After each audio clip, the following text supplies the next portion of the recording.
Olá, tudo bem? Sou o professor Márcio e neste último vídeo dessa série sobre o ensino, sobre a educação no Brasil, vou falar um pouquinho sobre a educação superior ou sobre o ensino superior no Brasil.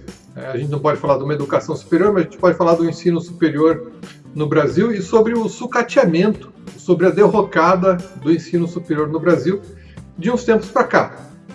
Então, no que se transformou o ensino superior no Brasil de uns tempos para cá? Então essa é a intenção desse vídeo e mostrar um pouquinho do que tem acontecido nas IES, instituições de ensino superior ao redor do Brasil. Então, de uns tempos para cá, houve o chamado Faculdade para Todos, ou Educação para Todos, o Ensino para Todos, um programa de um certo ministro da Educação, um tempo atrás, que visava levar a educação superior ou ensino superior para uma camada maior de pessoas no Brasil. Esta iniciativa, este programa, levou à criação de diversas instituições de ensino superior ao redor do Brasil. Diversas, várias, muitas instituições de ensino superior ao redor do Brasil. E isso levou também a criação dos programas de ensino à distância de ensino superior. Nada contra as instituições de ensino superior à distância, nada contra as instituições de ensino superior, quaisquer que sejam. Porém, a gente tem que partir do princípio que nós estamos falando de uma educação superior. E uma educação superior prevê ou preconiza que sejam passados conhecimentos superiores acerca de algum tema. E isso levou à criação de diversas instituições, como eu já falei, só que sem nenhum critério avaliativo. Aí vieram as avaliações do MEC, vieram várias outras coisas nesse rodo aí, para dizer se a instituição de ensino superior tem ou não qualidade, de acordo com alguns critérios que são lá por eles preconizados. Já participei de algumas dessas auditorias do MEC em algumas instituições de ensino nas quais eu atuei, e vou dizer uma coisa assim, eles mesmos, os próprios auditores do MEC não sabem o que eles têm que auditar, porque algumas instituições ganham notas melhores, outras ganham notas piores, sendo que a gente sabe que a que ganhou nota melhor tem uma condição pior do que a que ganhou nota pior. É uma coisa assim meio Frankenstein, como sempre acontece no Brasil. Uma falta de padrão de avaliação muito grande. Então, quer dizer, dependendo do humor do auditor que vai na tua instituição, você tem uma nota melhor ou pior do que aquela outra que o auditor foi com um humor melhor ou pior do que foi na tua instituição de ensino. Isso é só um pedaço do problema. Tá? E assim também as instituições de ensino superior à distância e etc. Porém, as instituições de ensino superior não conseguiam mais se sustentar, economicamente falando, com o pequeno público que elas tinham perto delas. Então acabaram se criando os grandes grupos, as grandes corporações de ensino superior no Brasil. E aí temos 3, 4, 5 exemplos de instituições de ensino no Brasil. Não vou nominá-las aqui, porque não quero sofrer nenhuma represália, mas existem. Participei de uma delas, fui integrante de uma dessas instituições de ensino, pertencente a um desses grandes grupos, e nesta instituição eu fui um dos tutores / professores de ensino superior à distância. E vou dizer que mesmo tendo sido professor tanto presencial quanto professor à distância, é difícil você manter um padrão de correção de exercícios ou de atividades minimamente questionável, vamos dizer assim, dos seus alunos. Porque se o aluno tem uma nota ruim, a primeira coisa que ele faz é te denegrir na avaliação de professores que existe na instituição. O segundo passo é te denegrir perante os outros professores. O terceiro passo é te denegrir perante a coordenação do curso. E o terceiro passo, ou o quarto passo, é trocar de instituição. Ah, você me reprovou aqui, então eu vou fazer lá na outra instituição, que é mais barato até do que essa que eu estou pagando aqui. E se eu estou pagando, eu quero passar de semestre, eu quero ter aprovação na tua matéria. Isso é um erro, né, gente? Isso como dizem por aí, algo de errado não está certo. Por quê? Porque, primeiro, que o aluno escolhe a instituição de ensino pelo preço, não pelo que ele vai aprender. A segunda é que ele pensa que pode, trocando de instituição de ensino, ter um certificado, porque, assim, para mim, o certificado é só uma consequência daquilo que você aprendeu durante o curso, de igual valor ou de igual teor que ele teria na outra instituição que ele deixou. Se ele tivesse deixado desta aqui para uma melhor, tudo bem, mas geralmente ele vai desta aqui para uma pior, e assim vai caindo, porque a gente sabe, mercadologicamente, estudando marketing, que produto bom tem preço bom, produto ruim tem preço ruim. Quer dizer, produto bom tem um preço elevado, produto ruim tem um preço baixo. Assim, não estou criticando instituições de ensino, não estou criticando alunos, estou só fazendo uma análise mercadológica dessa questão, baseado num conhecimento geral sobre o assunto.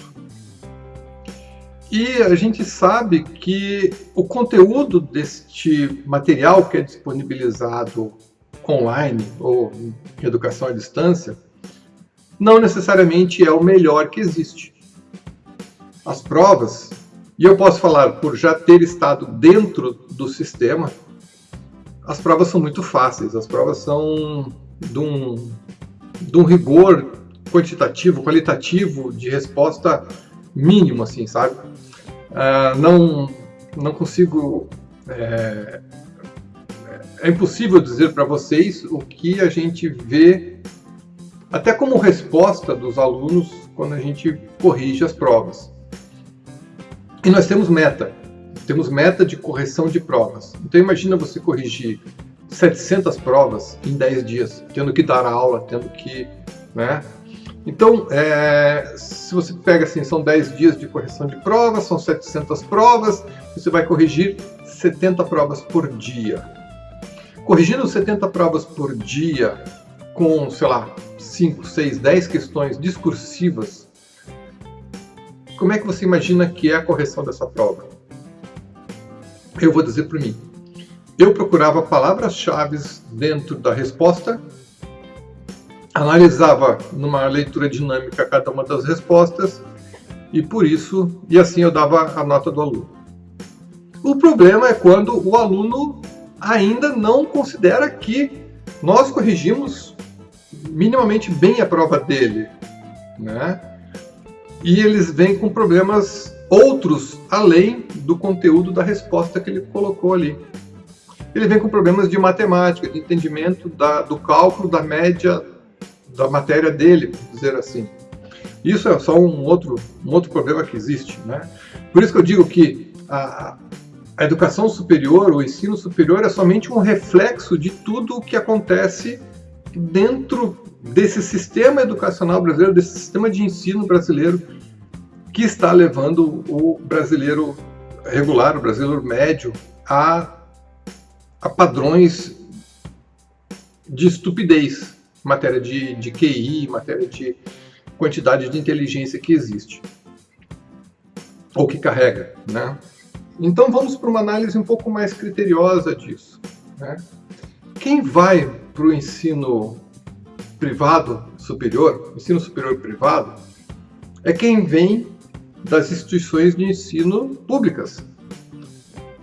Porque quem vai para a instituição de ensino superior pública, que tem os melhores professores, que tem o melhor currículo, que tem não sei o que, tudo, são os alunos oriundos das melhores escolas particulares de ensino fundamental e médio. Então a gente tem um sistema de X, assim, né? O cara vem do público e deveria ir para o público. A pessoa vem do privado e deveria ir para o privado. Que é como acontece nas grandes potências, nos grandes centros acadêmicos, nos grandes centros de desenvolvimento educacional do mundo, ou estudantil do mundo. No Brasil é invertido, né? Então, quem vem do privado, que tem uma boa educação de base, na maioria dos casos, quem pode, né, vai para o público. E quem vem do público tem que ir para o privado. E aí esse aluno que vem do privado, do público para o privado, é um aluno que já vem muito sem base. Não estou dizendo que o do privado não tenha deficiência de base também. Tem deficiência de base também, porque eu fiz pesquisas junto aos meus alunos, perguntando de onde eles vinham, né, qual era o background educacional deles e coisas assim. E tanto alunos de educação fundamental e média, base privada, quanto pública, tinham problemas, tinham sequelas, né, tinham gaps de aprendizagem. Só que era muito mais visível ou perceptível nos alunos de nível de formação de escolas públicas. Não por uma questão de qualidade do professor, mas por quê? Porque o professor tem muitos alunos para tomar conta. Ele tem que cuidar de muitos alunos, ele é exigido ao máximo. E ele tem lá a cartilhazinha dele, ele tem que seguir aquela cartilhazinha dele, e aquela cartilha dele não necessariamente cumpre todo o conteúdo que deveria ser abordado por um professor preparando alguém para o ensino superior. Fora isso, o aluno da instituição privada, por ter esse background, por ter esta condição, muitos têm que trabalhar. Muitos são profissionais e muitos custeiam do próprio bolso o ensino superior deles.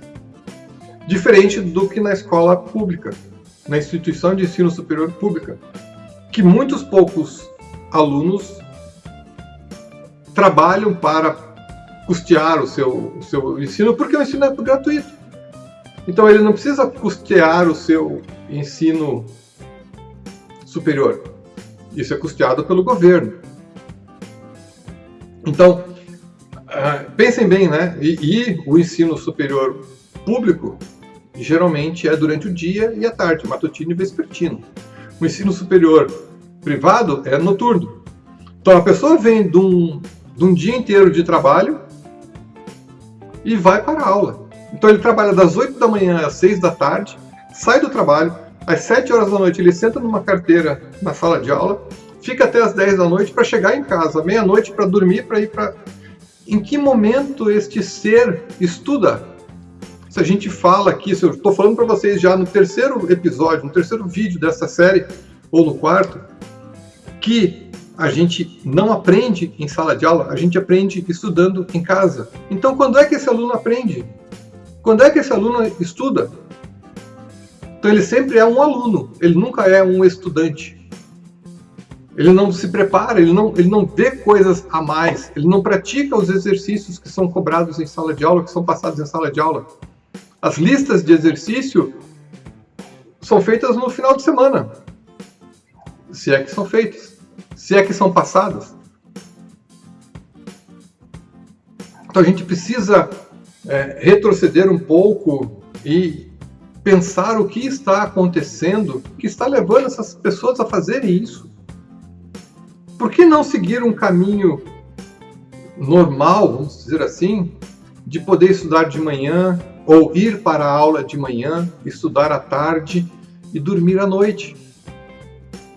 O que impede os nossos jovens adultos de fazer isso? Eles estão estudando tal como as pessoas de ensino suplementar estudam. E nós estamos preparando pessoas de ensino superior à noite. Você fazer uma pós-graduação à noite não tem problema, né? Não tem problema. Por quê? Porque você já está num outro momento da sua carreira, você não está começando a sua carreira profissional. Eu tive alunos que começaram a trabalhar com 16 anos e desde os 16 anos estavam custeando seus estudos e estudando. Você vai reprovar um cara desse? Um cara que trabalha o dia inteiro, uma pessoa que trabalha, que vai estudar, que você vê que está ali dormindo na carteira. Pessoas que chegam para você, professor, hoje eu não me desculpa, mas eu não consegui participar muito da aula hoje, porque eu enfrentei um monte de trabalho, um monte de problema no trabalho e estou aqui mal, mas eu estou aqui. Teve alunos que choraram em conversando comigo. Eu lembro de momentos, de situações que alunos choraram conversando comigo, porque não aguentavam a pressão do trabalho, porque tinha um problema no relacionamento, porque os pais estavam cobrando o X, Y, Z deles e não sei o quê. Isso é o que a gente quer para o nosso estudante, para o nosso desenvolvimento educacional, nosso desenvolvimento educacional, nosso desenvolvimento intelectual. Eu trabalhei com um intercambista. Quando eu fiz a minha pós-graduação, eu paguei a minha pós-graduação trabalhando na instituição de ensino. E lá eu tive o contato com um intercambista que veio do Marrocos. E ele falou assim que ele não entendia como é que as pessoas aqui no Brasil, os alunos de instituições de ensino superior, trabalhavam e estudavam. Porque lá no Marrocos, você tem dedicação exclusiva ao estudo. Até você acabar a faculdade, você tem dedicação exclusiva ao estudo. E não que o estudo não é privado, ele é público. Não estou dizendo que todos os colégios têm que ser públicos, não estou dizendo que todo o ensino tem que ser público, mas que, como dizem, alguma coisa de errado não está certo. Então temos que ver onde nós estamos errando. Mesmo porque Marrocos é do tamanho do Rio de Janeiro, vamos dizer assim, e nós estamos falando de um país do tamanho do Brasil. Então não dá para querer trazer o problema para cá, a solução para cá da mesma forma.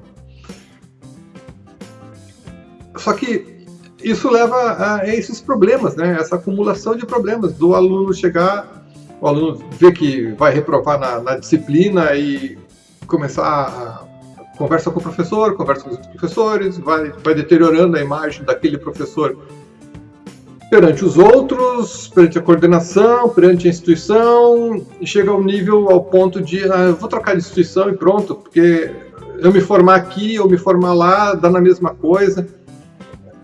Não existe essa fidelidade à instituição de ensino, como a gente vê em países como Estados Unidos, como na Europa, na Inglaterra e coisa assim. Não, eu me formei no MIT, me formei em Harvard.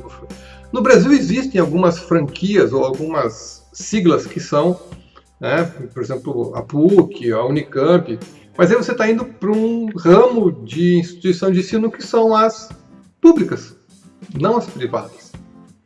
E você vê que Harvard, que outras instituições são privadas. Elas têm, elas cobram para você estudar lá. E por que tanta gente quer estudar lá? Porque o ensino é reconhecido, porque a metodologia é reconhecida. E o que eles fazem de diferente do que nós aqui? Eu volto a dizer, nós estamos fazendo aqui no Brasil, a respeito do ensino, a respeito da educação e a respeito de outras coisas, as perguntas erradas. Nós temos que voltar a alguns níveis, refazer perguntas e ver onde lá no começo nós erramos, porque lá no começo que a gente tem que corrigir, para que depois tudo venha se corrigindo ao longo do tempo. Vai demorar? Vai. Por isso que eu reforço que nós precisamos de um plano de país. Não precisamos de um plano de governo, precisamos de um plano de país. Precisamos pensar o Brasil. Educacionalmente falando, economicamente falando, estrategicamente falando. Que futuro nós queremos para o Brasil? Nós queremos ser a grande China do futuro, quer dizer, só vamos produzir coisas aqui, quer dizer, nem produzir a gente produz. Nós somos o fornecedor de matéria-prima do mundo no Brasil. poucas coisas são aquelas que são realmente manufaturadas no Brasil e são exportadas. Nós somos exportadores de minério, exportadores agrícolas e etc. Mas muito pouca coisa que a gente exporta é manufaturado. A gente importa tudo. A gente importa a solução, a gente importa problema, a gente importa meme, a gente importa tudo. Perguntei outro dia para um professor amigo meu, coordenador de programas de pesquisa, de parques tecnológicos, etc., se naqueles parques tecnológicos realmente alguma coisa de nova surgiu, ou se é tudo cópia do que está acontecendo lá fora. E ele me disse que não, é tudo cópia do que já tem lá fora. Quer dizer, a gente só adapta coisa aqui no Brasil, parece chinês, é igualzinho chinês, a gente adapta, e adapta pior. Porque se a gente adaptasse melhor, nós estaríamos como a China, adaptando para melhor. Não, a gente copia e copia errado ainda. Por quê? Porque está faltando alguma coisa aí no meio do caminho. Está faltando ensino, está faltando essa abertura mental, está faltando fazer as perguntas certas, está faltando conhecer mais sobre o que existe no mundo.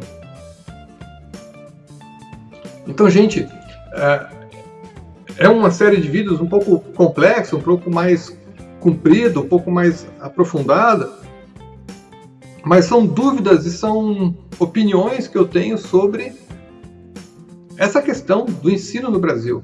E eu espero que a partir de agora a coisa realmente melhore, porque eu tenho um filho de 14 anos. E eu não quero para ele o que eu estou vendo acontecer nesse país.